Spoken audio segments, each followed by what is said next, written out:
Saudara Dewan Perwakilan Rakyat dan Komisi Pemilihan Umum resmi menyepakati peraturan KPU atau PKPU yang akan berlaku untuk Pilkada 2024. Namun untuk menuju kesepakatan itu sempat ada jalan terjal dalam rangka mengutak-atik peraturan. Tentu bukan hal yang mudah. Bahkan sempat pula membuat rakyat turun ke jalan untuk menyuarakan penolakan atas revisi Undang-Undang Pilkada di depan gedung DPR MPR RI di Senayan, Jakarta Pusat, Kamis 22 Agustus lalu. Lalu apa sebenarnya putusan Mahkamah Konstitusi MK yang sempat tak disetujui Badan Legislasi? Nah, MK memutuskan partai atau gabungan partai politik peserta pemilu bisa mengajukan calon kepala daerah meski tidak punya kursi DPRD. Putusan itu merupakan ketok palu hakim yang mengabulkan sebagian gugatan perkara nomor 60/PUU 22 tahun 2024 yang diajukan Partai Buruh dan Partai Gelora. MK menyatakan syarat ambang batas pencalonan kepala daerah 20% kursi DPRD atau 25% suara sah hasil pemilu inkonstitusional. Terdapat 4 klasifikasi besaran suara sah yang ditetapkan MK, yaitu 10%, 8,5%, 7,5%, dan 6,5%. Disesuaikan dengan jumlah daftar pemilih tetap. Calon gubernur dan calon wakil gubernur. A. Provinsi dengan jumlah penduduk yang termuat pada daftar pemilih tetap sampai dengan 2 juta jiwa. Partai politik atau gabungan partai politik peserta pemilu harus memperoleh suara sah paling sedikit 10% di provinsi tersebut. B. Provinsi dengan jumlah penduduk yang termuat pada daftar pemilih tetap lebih dari 2 juta jiwa sampai dengan 6 juta jiwa. Partai politik atau gabungan partai politik peserta pemilu harus memperoleh suara sah paling sedikit 8,5% di provinsi tersebut. Di putusan lainnya, MK menolak perubahan syarat batas usia untuk calon kepala daerah dalam pemilihan kepala daerah atau pilkada. Dalam putusan nomor 70/PUU 22 tahun 2024. MK tegaskan syarat usia calon kepala daerah yang harus terpenuhi saat penetapan pasangan calon peserta pilkada oleh KPU. Syarat batas usia untuk calon gubernur dan wakil gubernur adalah 30 tahun saat ditetapkan sebagai calon peserta pilkada. Sedangkan batas usia untuk calon wali kota dan wakil wali kota serta calon bupati dan wakil bupati adalah 25 tahun. Undang-Undang 10/2016 merupakan norma yang sudah jelas, terang benderang, bak basuluh matahari, ini pepatah orang Minang ini, atau bahasa Jawanya ceto welo welo, sehingga terhadapnya tidak dapat dan tidak perlu diberikan pemaknaan, diulangi, sehingga terhadapnya tidak dapat dan tidak perlu diberikan atau ditambahkan makna lain atau berbeda selain dari yang dipertimbangkan dalam putusan aku, yaitu persyaratan dimaksud harus dipenuhi pada proses pencalonan yang bermuara pada penetapan calon. Usai putusan MK keluar, revisi dilakukan dengan sistem kebut. Pembahasan revisi Undang-Undang Pilkada dilakukan dalam waktu kurang dari 7 jam. Isi yang disepakati Badan Legislasi menuai pro dan kontra karena tidak sesuai dengan putusan MK. Revisi itu disetujui 8 dari 9 fraksi di DPR. Hanya PDIP yang menolak. Balik menyepakati untuk mengikuti rujukan dari putusan MA. Mereka ingin ketentuan usia minimum dihitung sejak pelantikan Cakada, bukan saat penetapan pendaftaran. Putuskan apa? Merujuk kepada putusan Mahkamah Agung. Mayoritas. Sudah dihitung per fraksi pimpinan. Siapa yang setuju, siapa yang tidak setuju. Udah kelihatan dari tadi itu. Tadi kalau nggak salah baru 2 yang ngomong. Silakan lanjut. Bapak Ketua. Pimpinan. Ya nggak perlu mengatur fraksi yang lain. Yang penting fraksi PDI sudah menyampaikan pendapatnya. Fraksi lain menyatakan persetujuannya, ya urusannya fraksi lain-lain gitu. Revisi Undang-Undang Pilkada membuat emosi masyarakat tersulut. Demonstrasi meletus di sejumlah kota di tanah air. Salah satunya di sekitar gedung DPR sepanjang Kamis 22 Agustus pagi hingga malam. Ribuan masyarakat dari berbagai kalangan mulai dari mahasiswa hingga selebritas tumpah ruah di sekitar area vital nasional itu untuk menyuarakan penolakan terhadap revisi Undang-Undang Pilkada.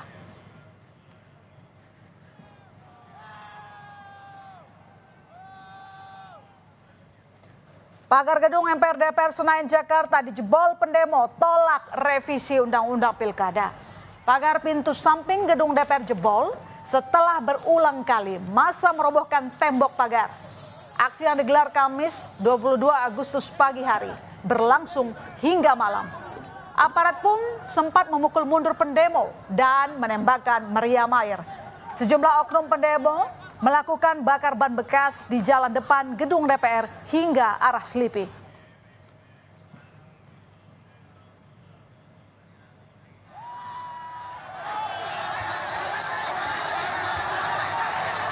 Di Semarang, Jawa Tengah, mahasiswa pendemo menjebol pagar Balai Kota. Mereka menggugat dan mengecam DPR karena berupaya menganulir putusan MK mengenai syarat baru ambang batas pencalonan dan batas usia calon gubernur.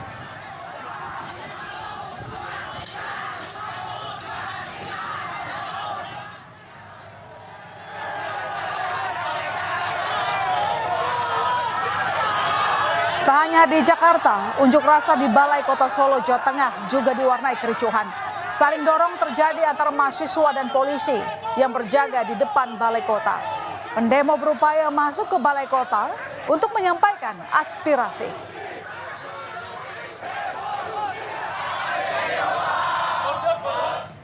Di hari itu juga, Kamis 22 Agustus, di tengah demo berbagai kalangan, Wakil Ketua DPR Sumi Dasko Ahmad menyebut rapat paripurna sempat dibuka sekitar pukul 9.30 waktu Indonesia Barat dan diskors selama 30 menit. Namun quorum tak kunjung terpenuhi setelah diskors. Akibat masifnya aksi penolakan revisi Undang-Undang Pilkada, DPR pun mengurungkan niat untuk mengesahkan revisi Undang-Undang Pilkada. DPR menyebut putusan Mahkamah Konstitusi akan dipakai dalam pendaftaran Pilkada yang dibuka 27 Agustus mendatang. Tanggal 22 Agustus, hari Kamis, pada jam 10.00, setelah kemudian mengalami penundaan selama 30 menit, maka tadi sudah diketok bahwa revisi Undang-Undang Pilkada tidak dapat dilaksanakan. Artinya, pada hari ini revisi Undang-Undang Pilkada batal dilaksanakannya. Akibat batalnya DPR mengesahkan revisi Undang-Undang Pilkada, peta politik di pemilihan calon kepala daerah pun berubah. Gerindra sebelumnya sempat memunculkan Kaesang Pangarep di Pilkada Jawa Tengah. Namun angan-angan itu pupus karena usia Kaesang belum 30 tahun saat pendaftaran dan penetapan calon oleh KPU. Padahal Kaesang telah mengurus surat, tidak pernah terlibat pidana. Gerindra memutuskan usung Ahmad Lutfi dan Taj Yassin untuk Pilgub Jawa Tengah. Dua restu kepada rekan-rekan dan masyarakat, kiranya nanti saya bisa bermanfaat untuk kita, masyarakat dan wilayah Jawa Tengah. Okay? Nanti pasangannya bukan Mas Kaesang seperti yang beredar sebelumnya? Bukan, Gus Yassin. Jadi Taj Yassin. Tidak ada alasan, itu kan masalah politik ya. Pertimbangannya apa, Pak? Tidak ada pertimbangan kan ya. maunya santri. Itu kan apa ya? Itu semua adalah komitmen partai ya. Artinya perjalanan politik kita ditentukan oleh partai-partai pengusung, bukan pakai alasan. Okay? Berarti ini membuktikan Mas Kaesang nggak akan maju? Nggak akan maju. Putusan MK soal Pilkada menguntungkan PD Perjuangan dan Anies Baswedan. Sabtu 24 Agustus, Anies Baswedan menyambangi DPD PDIP Jakarta selama 3 jam. Anies menyebut tetap menunggu keputusan Ketua Umum PDIP soal pencalonan di Pilkada. Sementara Megawati mempertanyakan keseriusan Anies Baswedan dengan PDIP. Pilkada tentu kita obrolkan, tapi kita semua menunggu apa yang menjadi keputusan. Jadi tadi sama sekali kita tidak menyinggung tentang keputusan, langkah dan lain-lain, karena semuanya ada di DPP partai, di luar kewenangan. Aku bilang enak aja ya, ngapain gue suruh dukung Pak Anies? Dia bener nih, kalau mau sama PDI, kalau mau PDI jangan kayak gitu dong ya. Ya tinggal mau nggak nurut ya. Lihat dong.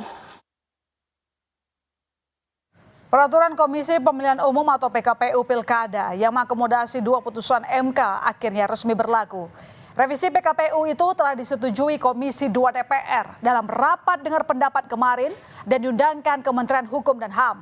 Aturan tertuang dalam PKPU nomor 10 tahun 2024 tentang perubahan atas PKPU nomor 8 tahun 2024 tentang pencalonan gubernur dan wakil gubernur, bupati dan wakil bupati, serta wali kota dan wakil wali kota. Aturan KPU tersebut telah ditandatangani oleh Ketua KPU dan telah diundangkan, kini sedang dalam tahap proses publikasi di website Jaringan Dokumentasi dan Informasi Hukum KPU RI. Utak-atik Undang-Undang Pilkada sudah usai. KPU akan mengunggah peraturan KPU di Jaringan Dokumentasi dan Informasi Hukum atau JDA-HIA KPU RI. Kini publik tengah memantau siapa saja calon kepala daerah yang diusung parpol, salah satunya di Jakarta. Semua mata tertuju pada siapakah penantang pasangan bakal calon gubernur dan wagub Ridwan Kamil dan Suswono.